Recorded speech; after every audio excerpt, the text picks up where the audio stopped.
Hello and welcome to episode 152 of the world's first Paul Weller fan podcast. I'm Dan Jennings, and 10 years ago, I gave up my live streaming career as a radio presenter with one big regret: never getting to interview my hero, the legendary singer, songwriter, and musician, Paul Weller. This podcast exists purely to solve that issue.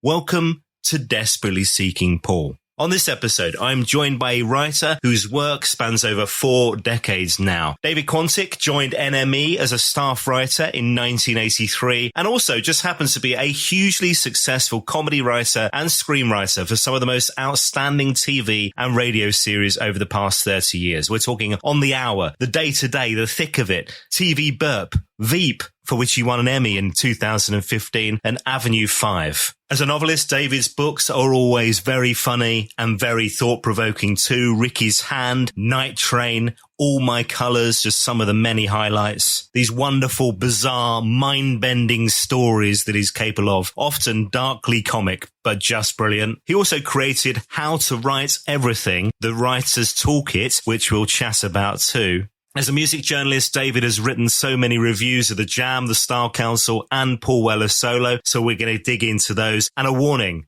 this could be the podcast that completely destroys that end goal, because David is the fellow, or one of the fellas, that Paul Weller rang up to ask for a fight.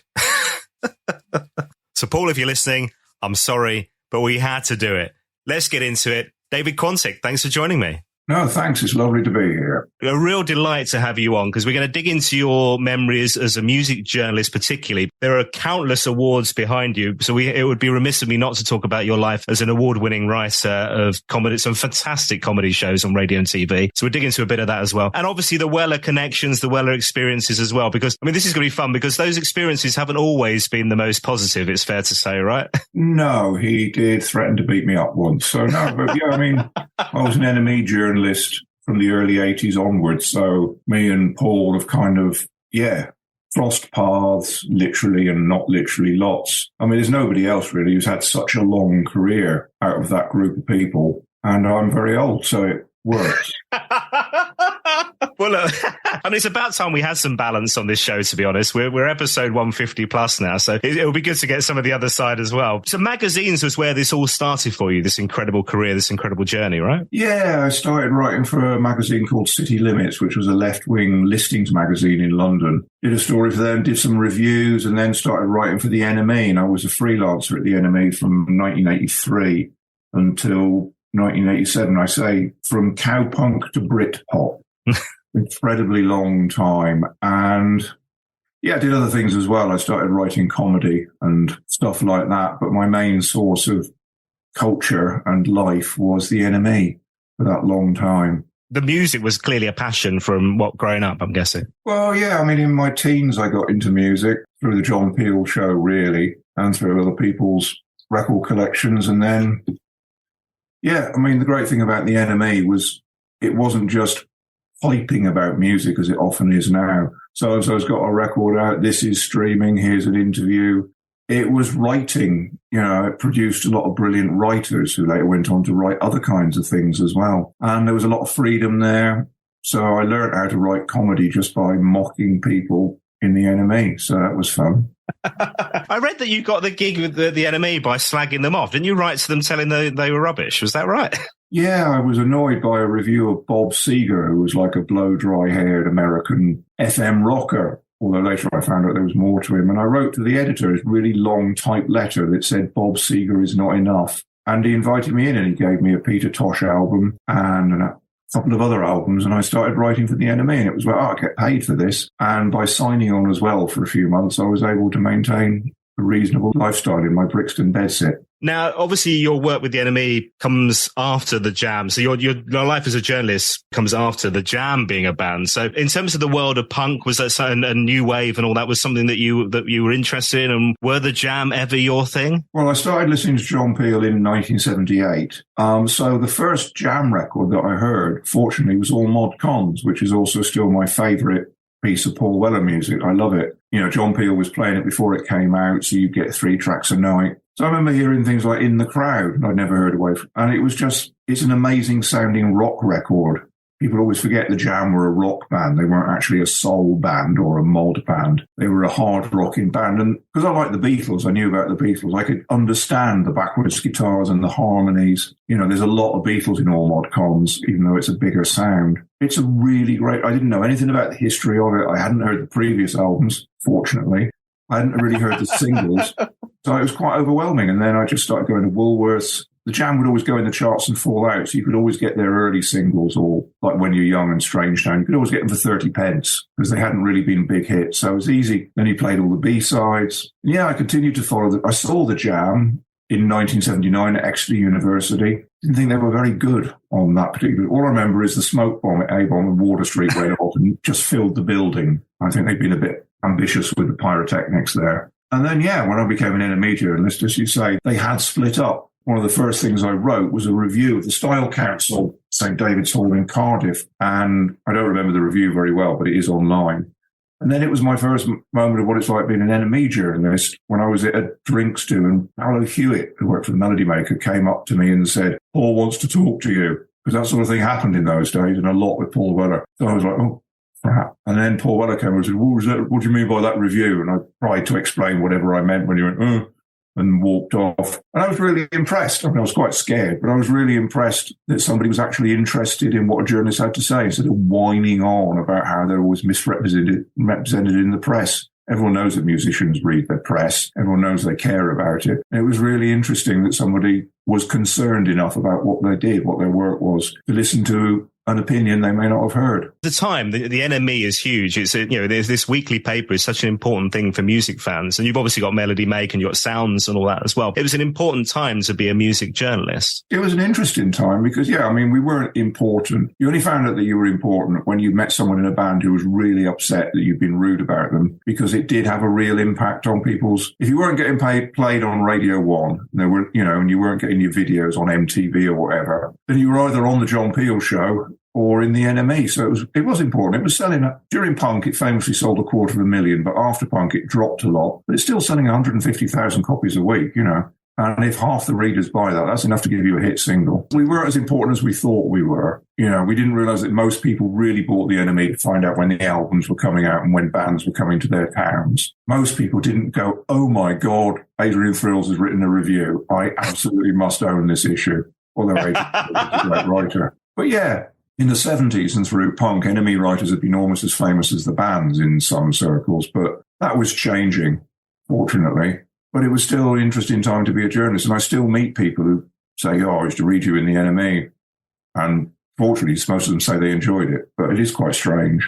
Was it always your intention to write with humour? I'm guessing there was no other way for you in terms of that comes through naturally, but that was tended to be your slant, wasn't it? Well, I couldn't really not do it. I mean, I really admire people like Ian Penman and Paul Morley, who got slagged off a lot. And they're not very funny writers, with all due respect to them. But I loved Danny Baker, who obviously went full-on comedy. Thought Julie Burchill was a great writer, still is. Very funny. Tony Parsons less funny. And I never saw why even Charles Shaw Murray was funny. I never saw why rock music had to be humorless. And I was always very interested in people who couldn't take mockery, because mockery is funny. And music journalism is commenting on things, and so is comedy. You can't do comedy if there's nothing to take the piss out of, and you can't do music journalism if there's nothing to write about. And as I say, we had a lot of freedom to write. We had a 70-page issue to fill every week. Everything in it was in the bin on Wednesday afternoon when the paper came out, so you had to start again. And that meant they were very open to filler. And you'd go like, oh, I've got an idea, for a pretend interview with somebody in the style of this, or, I'll write the gossip column in the style of Flann O'Brien, or I'll write this review as a comedy dialogue. And they were well up for it. And the NME's always been good when it's funny. It was funny during punk. It was very funny during Britpop with people like Stuart McConey and Andrew Collins. It was, when I joined the NME in 1983, it was not funny because we'd had punk, we'd had post-punk, Two-Tone had gone. It was kind of grim. It was like the last days of the Bunnymen, the early days of Nick Cave, an awful lot of great people, but no fun.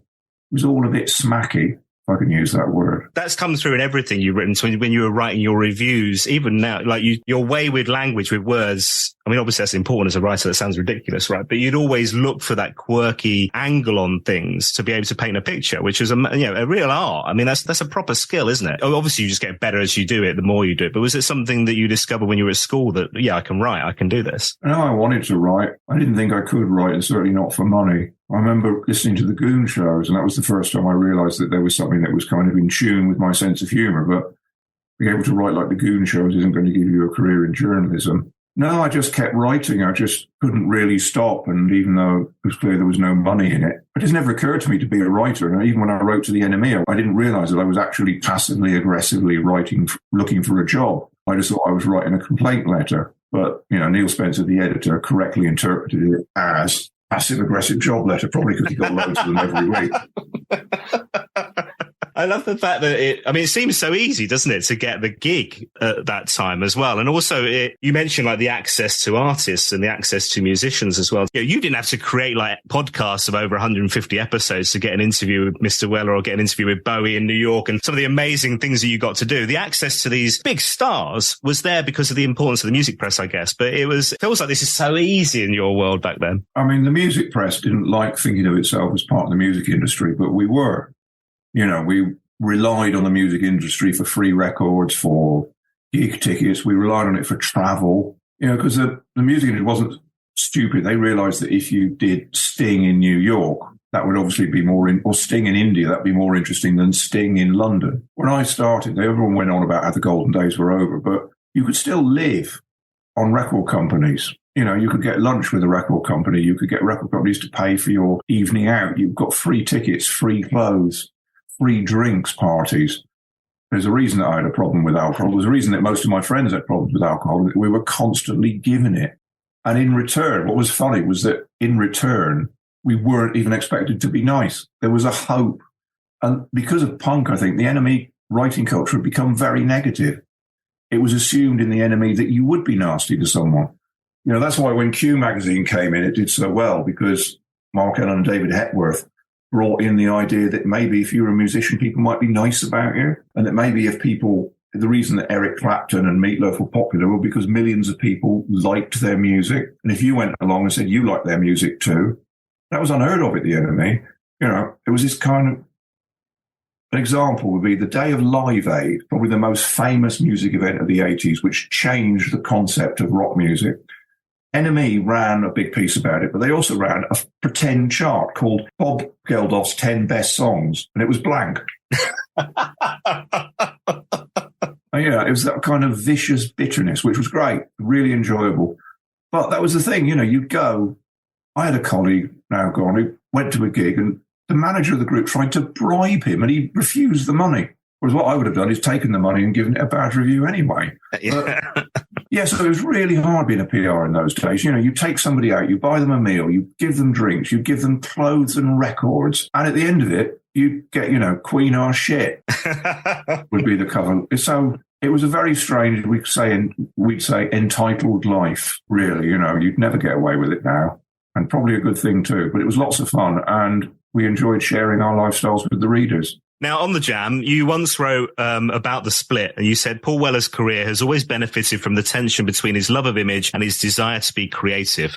And so the Jam became the first punk band to split up, not because of the man or chart failure or drugs, but because their singer was bored of the stylistic handcuffs of rock. So I thought it was a lovely paragraph. But how much did the Jam splitting affect you? I'm guessing not a huge amount, but that tension between his love of image and his desire to be creative is an interesting one. Gosh, I have no memory. Was that a Jam compilation? I have no memory of that with you. Was it in?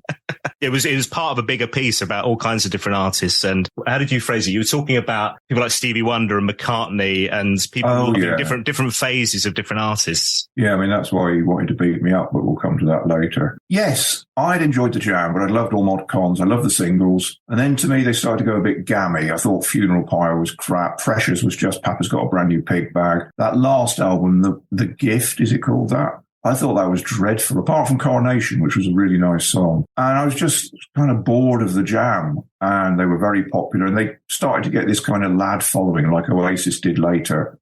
So it was this interesting contrast. The fans got more and more meat and potatoes, and Weller was getting more and more unusual. And I enjoyed the Beat Surrender, even though it's not really a song. It's a collection of catchphrases. And I'm like, oh, great, the Jam split up. That's a nice record. Never mind. And I really loved the Style Council. I thought that was a brilliant thing to do. Yeah, when the Style Council came along, I'm like, oh, this is amazing, because this is a real... Everybody was doing soul and dance at this point and dressing up and things. It was a reaction against everything. But the Style Council were great. And I really loved Long Hot Summer, Ever Changing Moods. And they just got, even when they weren't very good, they were interesting. And yeah, he just suddenly was this huge explosion, this freedom. I mean, I will say something heretical, possibly horrible. There's the two big freedom moments in Paul Weller's life are when the Jam split up, and less nicely when his dad died. And I don't mean that cruelly, but when John Weller died, at the end of a very long career looking after Paul Weller, Weller just seemed to be, he changed. He gave up drinking and he became experimental again. And it could be a complete coincidence. It could just be nonsense that I'm talking. But I think, a big traumatic event like that either knocks you down completely or you make a fresh start. And certainly with the Jam splitting up, that was an obvious fresh start. And that's when I began to get interested in what he did again. And it is interesting, someone like Weller. It's interesting that Noel Gallagher just hasn't bothered. That, you got the choice of being sort of reliable and solid and doing the hits or doing something different. And Weller managed to do it without shooting himself in the foot. He didn't go out and make inappropriately experimental albums. He didn't do a Tin Machine, although I quite like Tin Machine. He didn't go out and spit in people's faces musically. He just did something completely different. They also fit. If you're a Paul Weller fan who really liked what Paul Weller was doing, then you would enjoy the Style Council because they were a logical progression. It's interesting what you say about his dad, because also, I guess there's also that realization of how short as time is. And yeah. I think he's talked about this kind of idea of, suddenly you're more aware of your legacy or your catalog of things that you leave, that time being short. So let's do as many different things. And that freedom comes from that, I guess. But the Style Council you mentioned, you once tweeted it is a fact not universally acknowledged that the Style Council were great. And you talked about the fact that they were so eclectic, so political, full of jazz, soul, rap, and clothes, and this collective. Yeah, I mean, they tried to do almost everything, basically tried to do anything that wasn't the Jam, so there weren't any loud guitars. But then people had gone off guitars in the mid-'80s. Rockism, that was a fantastic thing. Yeah, and they did do rap, and it was the ambition, it's like listening to the jazz, listening to In the City, you wouldn't think, oh, he's going to be playing jazz in 6 years' time. It was not trying too hard. It was going outside your boundaries, not staying in your lane. Doing jazz. When you listen to something like one of my favourites on the Absolute Beginner's soundtrack, Have You Ever Had It Blue? That's amazing. Really good. And didn't always work. I don't think he's the best rapper in the world, but it was the ambition. And then you have this weird moment in history when both the Pet Shop Boys and the Style Council are doing house records or doing Chicago, whatever it's called. And you think, we've come to this where the Style Council and the Pet Shop Boys are existing in the same space. And then, of course, get the Pet Shop Boys remixing Paul Weller in the 21st century, which is just weird. Well, presumably your paths crossed Smash Hits, did they or not? No, Neil Tennant had long gone before then. Okay. I used to sit in the NME office, which was in Carnaby Street, and look out the window and you could see Smash Hits on the other side of the road. You could literally look through their window, and I just used to think, I want to be there. And then later on I was, but Neil had gone by then. Yes, I think he was just starting the Pet Shop Boys just when I was starting to be a music journalist, so he was always 10 steps ahead. Oh, of course, yeah, that would make sense. Somebody tweeted, actually, Alex McLaughlin, actually on Facebook. So Alex McLaughlin got in touch on Facebook and he asked, was it David who reviewed the Cost of Loving album and said it should have been an EP? I'm pretty sure it was the NME review that said it. If so, has he changed his mind? If not, does he agree? I can't remember. I don't think it was me. I'm not very familiar with the Cost of Loving, to be honest. So I can't answer that. Okay, the Orange album wasn't your bag. Were you into Our Favourite Shop? Was that a thing? Yeah, I played it the other day. I really liked it, and it had interesting people on it. And I was more a singles fan with them. I will be honest. I did review the compilation. That's probably my favourite. Again, with Paul Weller, singles are generally a good place to go. I get all the albums mixed up, to be honest. I've just a vague memory of Lenny Henry doing a rap and Everything But the Girl. But my favourite thing of Everything But the Girl and the Style Council was on an NME tape. They do English Rose, I seem to recall. Oh, yeah. I would have to take that out. Yeah, great. You talk about the singles, actually, and you said about Long Hot Summer that it was as good a pop ballad as anybody has ever made. I absolutely love that because it achieves its ambition of sounding like the summer. It's languid and hot and Sticky and all that kind of thing. Yeah, it's really great, Long Hot Summer. And of course, it was that work ethic thing. It seemed that Style Council, like a lot of people at that time, had something out every week. You know, we live in a world where people take 5 years to plan an album. And, you know, Paul Weller had gone from, I don't know, Funeral Pyre to Long Hot Summer in the space of about an hour, it felt like. You also, in recent years, some of the Style Council stuff has been not just kind of revisited from we had the documentary, and, you know, they seem to be getting more of the kudos perhaps that some of the songs deserve and the albums deserve, but you reviewed some of the reissues. You talked about Confessions, and again, actually the singles, interestingly, were the focus, but you talked about how she threw it all away and Why I Went Missing being just brilliant songs. Yeah, I mean, that's kind of cloaked by the slightly ironic tongue-in-cheek titles on those. If he had just stuck to writing normal choruses and stuff, but he just had a massive gift for melody, which was somewhat buried by the Jam, you know, because, to be honest, with a three-piece rock group, there's really not much you can do, but with the room to expand. And I don't really know anything about songwriting, being a journalist, but obviously he was able to expand out of his previous comfort zone because he was listening to different music and experimenting. And he doesn't really get in, because of the kind of Modfather thing and the dad rock thing, you know, Paul Weller doesn't get much credit for being an experimenter. And to be honest, his 90s career didn't help much with that. But there we go. You were not a big fan, it's fair to say, of the early solo stuff, right? And this was the time at which your comedy is becoming a bigger thing. You start submitting stuff to Spitting Image. We must talk about the Armando Iannucci connection and the start of like On the Hour and things like that in a second, because I love that show. It's fabulous. But the early Paul Weller solo years were not necessarily your thing, right? I do remember I was working on a comedy show called Saturday Zoo, and there was a bloke on it called Sean Rowley, who's gone on to do other things, DJing and stuff, who knew Paul. And he booked Paul on the show. And I think it's the first time that it was a Paul Weller movement were on TV. I forget what they did, probably Into Tomorrow, maybe Wildwood. And they were great. But before that, he'd been, unfortunately, Sean had been talking to Paul Weller about a review I'd done of the first or second solo album, and the last line I'd written was Paul Weller is back, almost. And I don't think Paul was very happy with that. And Sean said, it says almost. It says Paul Weller is back. And Weller goes, almost. I think he was quite angry about the almost. But they were fantastic. It wasn't my taste. It sounded like, I imagine, Traffic. I wasn't really a fan of, I understand why he was doing it possibly, but I wasn't really a fan of that kind of getting back to the country, slightly soulful rock. He was very good at it, but it wasn't poppy enough. I've always been a pop person. But it was nice to see him on the telly. They also had Dexys on the same series in their latest comebacks. There was an awful lot of organic revisiting of 80s music going on. It was amazing, that show, because it was I hadn't realized remembered until doing the research for this, that it was such a short run. It was only like 13 episodes. This is like January 1993. And the lineup was just, which I do remember from this time, like Simon Day, you got people like Mark Thomas, who actually came off the podcast recently, who was just a genius. I love him. And, you know, Kevin Day, Steve Coogan, an incredible series of shows hosted by Jonathan Ross, who actually ended up doing a bit of backing vocals for Weller on that episode you were talking about. What an amazing experience. But I also read that you could tell an outrageous story about that show. Is that suitable for this podcast? Oh, I can't because it was still alive. But it was interesting because it was modelled on the American Saturday Night Live with a British element.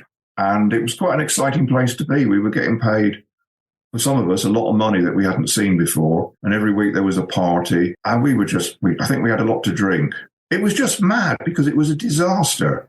Nobody watched it, or it was perceived as such. And changes kept being made. But yeah, because of Sean, we had fantastic music, amazing guests. I remember walking through the Scene Dock when the B-52s were on, walking past Danny DeVito and thinking, this is weird. But it wasn't a hit. Jonathan Ross basically left his own company after making it and then went into this sort of wilderness doing talent shows with Gary Bushell for a few years. But yeah, Mark Thomas went and did very well from it. Coogan, obviously, Steve did brilliantly from it. Everybody on it did fine later on. It was just very strange. I don't really know what happened, but it was great to turn up every Saturday, you know, and see people like Paul Weller or the B-52s do a live rehearsal and then turn up in the evening and watch it again. I do have one weird story, which was around that time, Penn and Teller had been on, and they got their own show. So me and a friend of mine called John went. We couldn't get in the audience, so there was a green room. There was a little room where they were showing it on a monitor. So we went in there. It was a tiny room, and Penn and Teller had been passed, and Lou Reed and John Cale were in there. And that was really weird. And I remember Lou Reed had got these enormous glasses like Dennis Taylor, the snooker player. And I had a drink and I was trying to illustrate this to my friend John by putting my own glasses on upside down and pointing at Lou Reed and saying, look, it's Dennis Taylor. And I think I probably only didn't get beaten up by Lou Reed because he didn't understand what I was saying. But so that was related, because that was all very weird. Also, such an exciting time then for comedy, because some of the stuff you're doing is, I mean, it's all around the same period, the early 90s, where, like I say, we have On the Hour, which is this incredible parody current affairs show on Radio 4. And again, some amazing writing talent, some amazing talent, at the front of it as well. People like Chris Morris and Stuart Lee, Richard Herring involved, and the birth of Alan Partridge, which then turns into the TV show The Day Today later on. And this relationship is something with Armando Iannucci as part of all this as well, which has gone on to, just thrive in terms of the amount of shows that you've been part of from the thick of it, which we have to talk about was just a work of genius. And then Veep and stuff. That relationship with Armando Iannucci must have been really special from day one, but also it seemed like you were modeling that US thing of writing teams, which was very new and very different to the UK at that time. That wasn't how we wrote sitcoms and comedy as a team of writers so much, was it then? Well, no, I mean, that's the thing about Armando's always reminded me of someone like Madonna, in the sense that it's still Armando at the middle of it, but he just updates and upgrades the people who work with him. So, someone like Madonna's been going since the 80s, and she just goes, who's the latest person, keeps an eye out for talent. And Armando was doing that to a large extent. He sort of worked with people, as you say, like Herring and Lee, when he kicked off with me and Stephen Wells, because we came from the NME. And then later on, he works with the Gibbons brothers doing Alan Partridge now, worked with Jesse Armstrong and Jesse and Sam, and just people pass through. And I'm really lucky because I worked on the very first thing, On the Hour, and then didn't. And then came back, asked out of the blue to work on the final series of The Thick of It, which led to me doing Veep and Avenue 5. And it is extraordinary. And he is brilliant. He is, the major British comic talent and also comic mover and shaker. And he's responsible, through On the Hour and The Day Today. That pretty much was Monty Python of the 80s and 90s. And with him and Chris, pretty much responsible for every good bit of comedy that's great that isn't Vic and Bob since then. I mean, how does it work? You're trying to get your gags in with a room. Are you trying to top each other? Is it a collaborative thing? Is it that tension of trying to outdo each other? I mean, from my point of view, it's not literally a room. It's basically you would meet in a room. Essentially, you'd just be told, you'd be updated. Right, we're doing this. This is the script for this episode. This is what the characters are doing. And sometimes you'd be literally given a script and be told we need funnier lines. And you just go off on your own if you were me, or with your writing partner if you were somebody else, and you just submit lines. And it was like putting bids in, really, and you'd be given different bits to work on, and Armando or whoever would look at the script and then choose the best version. I'm not quite sure the American version works. I don't think it does work with a lot of people just sat in a room shouting at each other and suggesting things. So Armando's version is a bit more cool and controlled, really. There must still be that absolute buzz, though, as well, of when you're watching it and you see your gags on the screen being delivered by the amazing the high point of my career was being in a read-through. And I'd written a scene where Malcolm Tucker pretends he doesn't know about Star Wars to wind up Chris Addison's character, Ollie, who loves Star Wars. And I'd just got an odd thing. It's a duologue. It goes on for quite a while. And I was there when Peter Capaldi and Chris Addison were reading the scene out loud for the first time, and Peter Capaldi was laughing as he read it, and it was overwhelming. I've often told people I wrote it that since, but at the time I didn't shout, I wrote that. But it was completely overwhelming and fantastic. And then I thought it had fallen out the script, because that often happens. Armando decides, someone decides that it's not right. And then I watched the program and it was in, and it turns up on Twitter, it turns up on YouTube and stuff like that. So that's really great. But obviously in the end, it's just working on these amazing shows. Yeah. And then I went on to Veep. And I always say about Veep, my cliche is that when you work on a British show, sometimes you see actors from it in an advert. Whereas, when I worked on Veep, I would go and watch a film and I would see people I'd met on Veep in a blockbuster movie. That's really exciting. They were such brilliant shows because, the ridiculous thing is they seem so farcical at times. Whereas now you look at it and you go, hold on, this is sensible compared to where we are now in politics. Yeah, the floodgates did slightly open after that. I'm not entirely sure why. Probably not because of Veep and the thick of it. Who knows, maybe introduce the public to the idea that politicians are idiots. Or maybe politicians just felt I met Amber Rudd once, and somebody said, "This is David, he works on The Thick of It." And it was a bit like they'd said, "This is David, he's an assassin," but she seemed genuinely nervous. So that was nice. Let's get back to Mr. Weller. So writing for Word magazine, 22 Dreams was the point where you picked back up really with Paul and his career and absolutely loved that album, right? Yeah, it's just, I don't know, there was the sentence, Paul Weller is using loops. It was just, he'd become a bit like Noel Gallagher in a sense. He'd become kind of stuck in the mud. He'd become like old ways. You imagine he's the kind of person who uses vintage amps and blows the dust off. And suddenly to be using modern technology and to be writing, you can always tell when the song titles get weird. I can't remember the song titles. Something like 22 and 3 was the miner's number or something. I forget that one. So obviously whatever's going on in his head is a bit strange again. And it was more kind of a respect for the fact that he was doing that rather than just rewriting, Stanley Road, because we'd had a lot of Stanley Road in the 90s. And he just finally decided to move on. And I thought it was a fantastic thing to do. And some people do new albums so that they've got something to play in between the oldies, and their new albums sound like their old ones. And some people are still moving on. And when I was a kid, the idea that you would be a rock musician when you were 30 was ludicrous. You were clapped out at 27. So the idea that you can be a rock musician who's coming up to 70 and still being inventive and listening to new things and doing new things is great. I don't always like it, but I'd rather not like it because it was interesting. You, again, these selections of words when you're writing, you said it was an extraordinary attic of an album and there's much to be explored. But again, like taking the time to choose language is so important for a writer, isn't it? Yes, apparently. Does it come that easy? You just go, yeah, done. There's the line. Nailed it. If you're writing a review, you haven't really got a great deal of time to think, but it's impressions, isn't it? It's the thing that comes into your head. And the first thing that came into my head with that was the attic thing. But it's very clattery. It just sounds like someone barging about in an attic with a dim bulb looking for things. Now, one of the other things somebody tweeted me about was Neil Harris. You had actually tweeted something. So he said to me, I have to ask you about this, all right? So you said, I saw Blur in Eastbourne in the 90s and had a very strange night, which became a very strange weekend when Paul Weller phoned me up the next day to have a word. Oh, yeah. Yes. So I went to see Blur with various colleagues in Eastbourne, and I befriended somebody briefly. I won't say their name, but we stayed up all night and just walking around Eastbourne. I mean, literally all night. It was crippling. And I remember having breakfast in the morning and going home on a train that seemed to take forever on the hottest day and going to bed that afternoon. And just as I got to sleep, my phone rang and it was Paul Weller. And he said he wanted a word. I'm like, that thing you wrote. I'm like, what thing? He said, you compared me to Duran Duran. My mind is racing at this point. I'm like, I have never said, I'm nothing like Duran Duran. And then I remembered that I'd done a funny thing in Mojo. And it was about image changing, really. It was completely innocuous. It was like a graph. Bands who changed their image. Like the Beatles, they started off as mop tops and they became psychedelic. Duran Duran were in it. And that was just because they'd been new romantics. And then they didn't really change their image. They'd gone a bit moody with Nile Rodgers. And of course, Paul Weller, because you can't deny that Paul Weller has changed his image a lot. But he had taken it. And I think he'd been up all night as well. This was the period, that famous Noel Gallagher story when he's in Noel Gallagher's garden with a bonfire, waving his shirt over his head and shouting, Weller.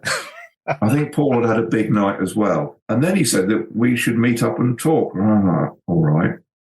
Where? And he said, Regent's Park. And this was the point where I realized what he meant was he wanted to have a fight with me. And then it sort of fizzled out. But I was a bit alarmed at the time. But it just became, in my mind, like the duelists, that I was going to meet Paul Weller in a park at dawn. And it was going to be foggy and we would have flintlocks. And his second would be Mick Talbot, which was a bit dated. But nothing ever happened. And time passed and it was forgotten. But yeah, that was a dramatic moment. Were you constantly looking over your shoulder all the time in case? Not really, because it's quite easy to spot if Paul Weller's coming after you. And also I lived in Hackney. I don't think he could be bothered to take the bus. Unless it's a good record shot, then probably not. There's some good record shots, but mostly second hand. And then he'd just see all his Style Council records for 50p and he'd get sad and go, oh. Have you ever interviewed him, David? No, I haven't. Apart from that one time with Paolo in the 80s, I've only met him once. I've never done a phono with him or anything. I mean, no, it's weird. That's the weird thing about being a music journalist. You write about people and sometimes they read it and sometimes they come up to you and quote it. And that's happened a few times. It's always a bit alarming. There are a lot of music writers. There are a lot of magazines. The fact that they're kind of, digging into all the stuff and then, okay, who's the one writing this? I'm going to get in touch. You would have thought he'd have the time. Well, it's the way he was or is. He just was interested in people's perceptions of him. And the music press then was a good way of finding out because while we're all different writers, there is a kind of perception.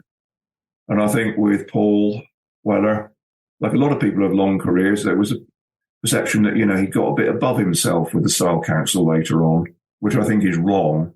As I think if he'd been an indie artist doing like weird, strange, sprawling concept albums, people would have loved it. But because he was working with black music and he was commercially successful, I think people dumped on him, which led to the bizarre situation when Britpop came along. And he was making, in my opinion, the worst records of his career, the most conservative ones. People were really happy because he sounded like the people he was influencing, or at least he dressed like them, the Mod Father and all that stuff.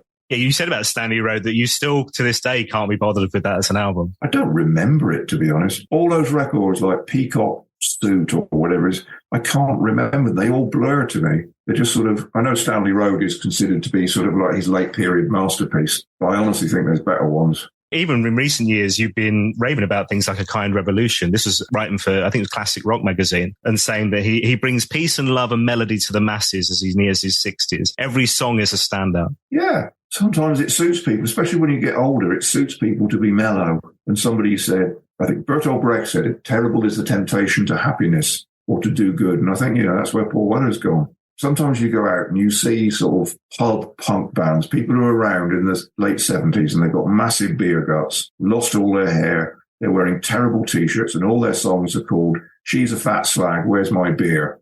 And you just think, the thing about, I'd like to hear some jam songs, but I totally respect him for the fact that he doesn't really do jam songs. He could come on now, he could play Wembley tomorrow, do all of Snap in a row, with a couple of Style Council songs at the end, and his entire audience would ascend into the skies with him. But he doesn't do that, and I think that's great. I want to talk to you about being a published author as well. And I mentioned earlier on, we get these incredible comic novels from you every year or so. All My Colours, Night Train, Ricky's Hand, we had The Mule, and actually a couple of writing manuals. So one of the ideas that came to me about this podcast, so many people have said, you got to turn it into a book. You got to turn it into a book. You should turn it into a book. I mean, that's not an easy thing to do. It's a time consuming process, but the love of putting your own work out there with your name on it is something that's important to you in recent years as well, right? Yeah. I mean, I've always liked writing and I've always liked writing anything.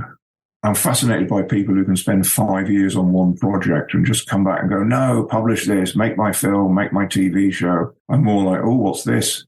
It's just, we have limited time on Earth. So your choice is, do you do one thing really well or loads of things really badly? And I've always gone for the latter.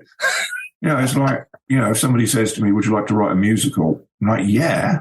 And I've done that and they've never been made. But wow, this is much more interesting than writing the same thing again. And with writing the fiction, that's something I really love doing.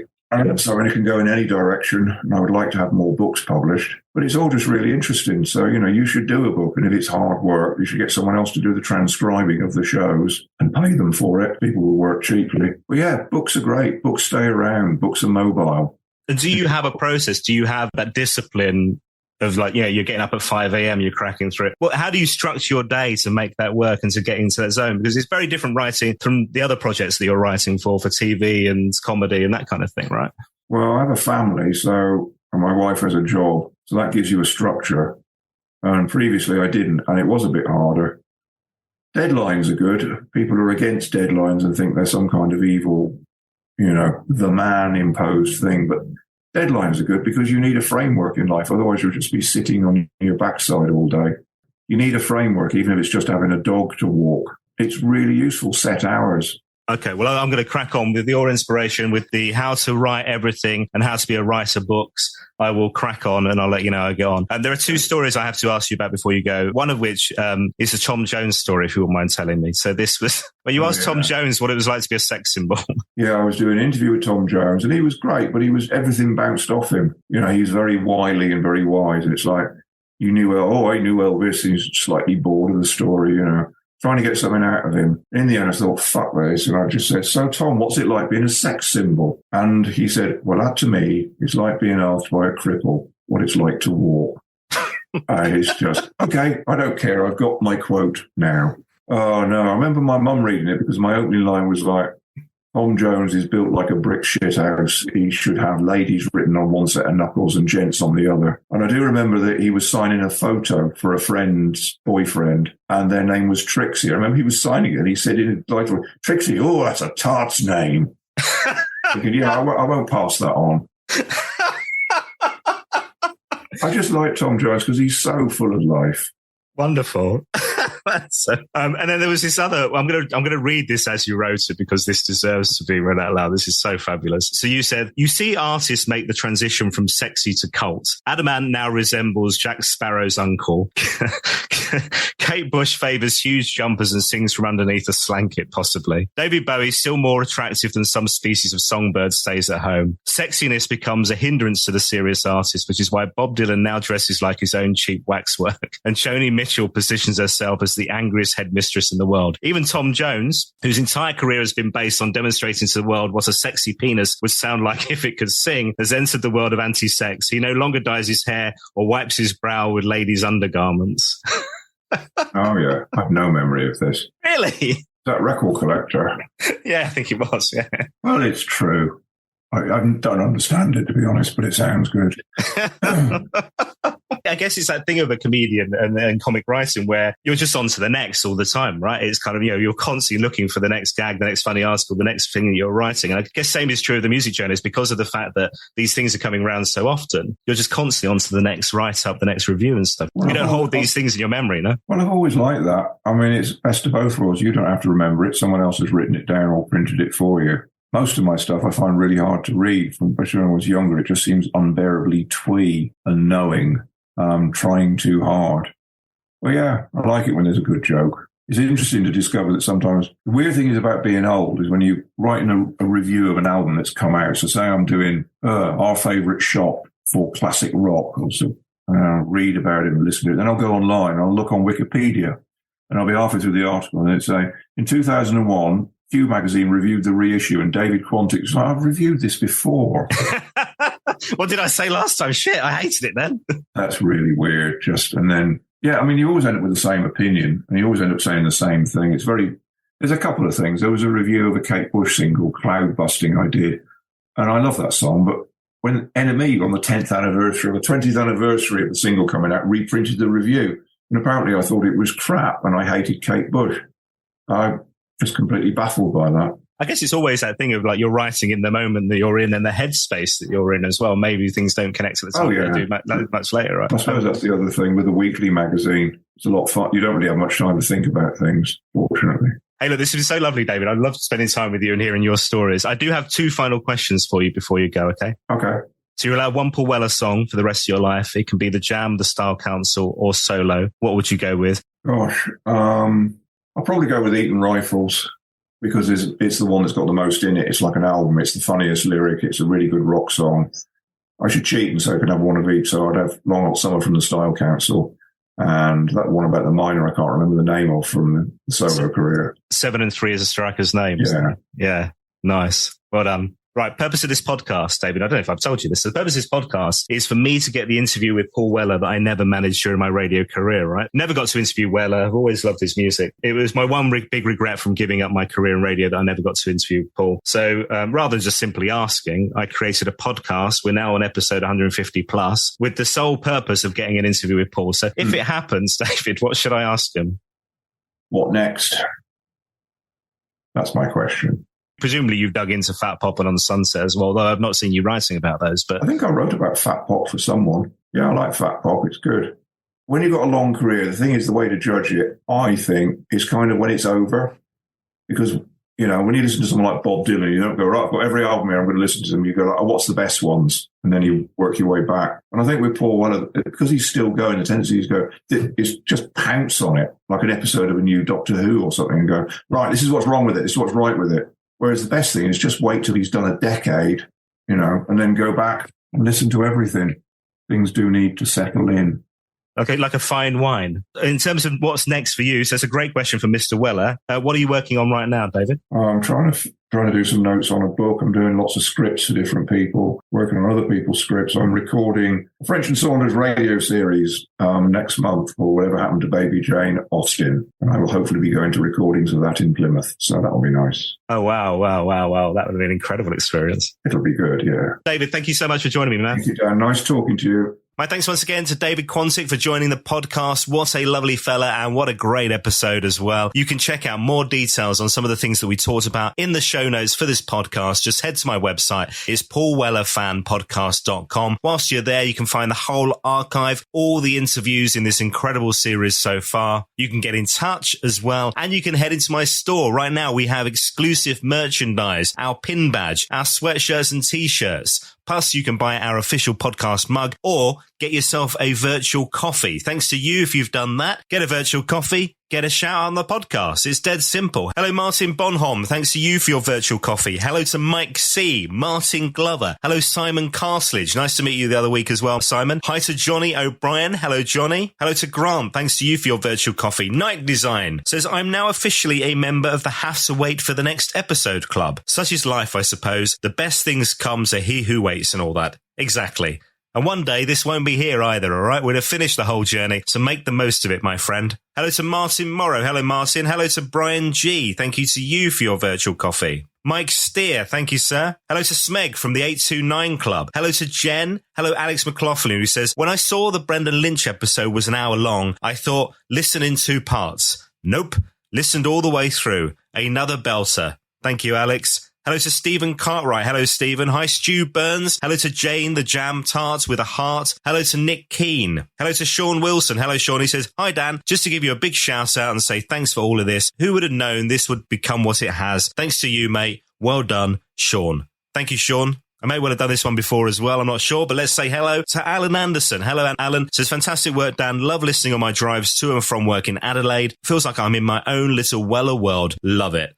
Well, I'm glad it's making an impact down under. Thank you, sir. Head to my website, paulwellerfanpodcast.com. You can get yourself a virtual coffee and we'll give you a shout out on an upcoming episode of the podcast as well. Coming soon on this series, I'm going to play you some amazing conversations that we had at the big Weller Weekender, the Here Comes the Weekend event down in Woking with Nikki Weller. We had a Style Council panel and a brilliant episode from Steve Nicol talking about his time on brass and keys with The Jam. All to come here on this podcast. Make sure you follow, you subscribe wherever you get your podcasts. Do spread the word on social media as well. If you can share the links, always appreciated. We love getting new listeners. Just head to Facebook, Instagram, or Twitter and share the links on there, won't you?